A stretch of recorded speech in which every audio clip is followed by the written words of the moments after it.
એમના મનમાં જે પડ્યું થઈ ગયું. એટલે મહાપુરુષોની આપણે ખૂબ વાતો વાગોળવાની છે, વાગોળીને આપણે જીવનમાં ઉતારવાની છે, જીવનમાં ઉતારીને આપણું જીવન ધન્ય બનાવવાનું છે. આ અવસરો આપણને મળ્યો છે કે મળશે. આ ઓછી ઉંમરમાં આપણને અફસોસ થાય છે, પણ કર્મે ઊંચો કર્મે નીચો કર્યા કર્મ ભોગવનારો પરમાત્મા કે તું મને દોષ દેજે મત. આપણે બધા કર્મેથી જ આવ્યા. તમે જે અવતાર ધર્યો હાલ કૈલાસપુરી બાપુ બોલ્યા કે ઓય પ્રગટ થયા એ કર્મથી જ પ્રગટ થયા. અને તમારું સચ્ચીકરણ પડ્યું હોય તો એ પ્રગટ થવું પડે. એમાં કોઈ મિલ વેખ નથી. જેમ કે આ જે તમે કરો છો એ પુણ્ય નથી કરતા. આ હવારમાં 3 નાખો, કો તો જે કરો ધર્મ કરો એ પુણ્ય ના કહેવાય, એ તમારું કર્મ કહેવાય. અને તમારું કર્મ બંધન થાય, એ કર્મના બંધનના આધીન તમે અવતાર કરો. એટલા માટે મહાપુરુષો આપણે જે રાહ બતાવી છે.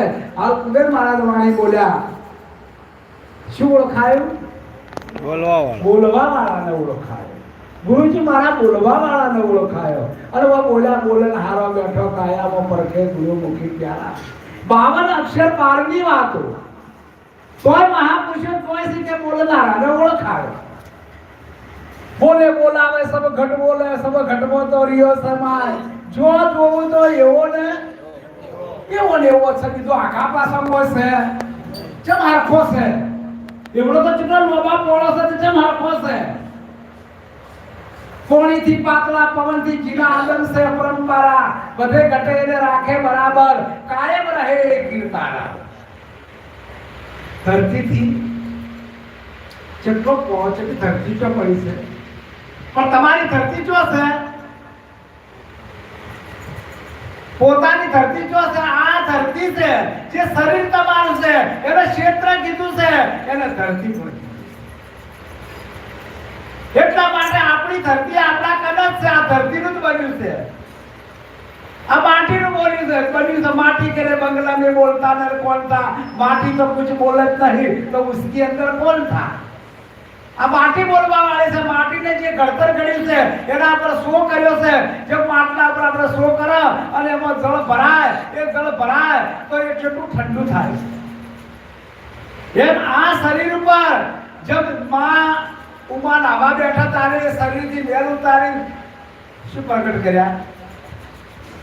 गणपति के प्रकट કર્યા કે મેલ ઉતારી પ્રગટ કર્યા. તો માટી હવા છે, માટીમાં તબી પણ કરવાના છે. આ જે વિચાર કરવા જેવી વાત છે, કોક કરી જો. તમે અવતાર લીધો તો કોક કરી જો. અને આપણે કોલ કરીને આયા છે.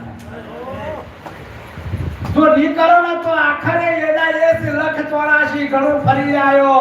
ઘેર ઘેર પશુ અવતારો, સ્વર્ગે ગયા પાસા આયા નારક સુખદેવ. प्यारो दाता मेरो आयरो जलम सुधारो. कोई कीधुं के मारो जलम सुधारो. अजी गुरु महाराज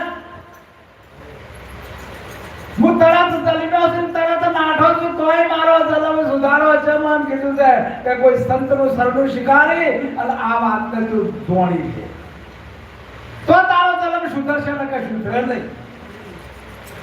એટલા માટે મહાપુરુષે જે મહાપુરુષો ગુરુનું જ શરણું શિકારી છે. एक तो इतिहास आओ કે गुरु बिना कोई पाचो कोई इतिहास नहीं. तेरा कोई इतिहास नहीं. क्योंकि એના માટે આપણે સદગુરુ મહારાજ જોશી કોઈ બી કાર્ય કરવા તો ગુરુ મહારાજની વાત આપણા ભાયગમાં હોય તો જ મળે. ભાયગ સેવા ન મળે. જો ભાયગમાં હોય તો સદગુરુ મહારાજ મળે, અને ભાયગમાં ના હોય તો આયા એવા ને એવા. કેમ કે તમારા ભાયગમાં નથી, કેવા જ રહ્યા નથી. કીધું ખરા મોડું નથી, કીધું ખરા પણ કર્યું નથી, તો નથી તમને મળે. આબુ છે આશ્રમમાં, જો તમે વાહલા છો મેળ પડે ભાઈ. જો ઠેકોણું છે ઈ જ આવવું પડે. અને ઠેકોણું છે એકણ જઈ અને આ કોની પ્રાપ્તિ કરવાની છે, બીજી વાત જ નથી કરવાની. સંસારમાં રહી મન મોરી પાસ, સંસારમાં રહી જણ્યોને જીવાડો, પૈણ્યોને પાળો. એમાંથી તમને કોઈ મોકો મળે તો ભક્તિ કરજો.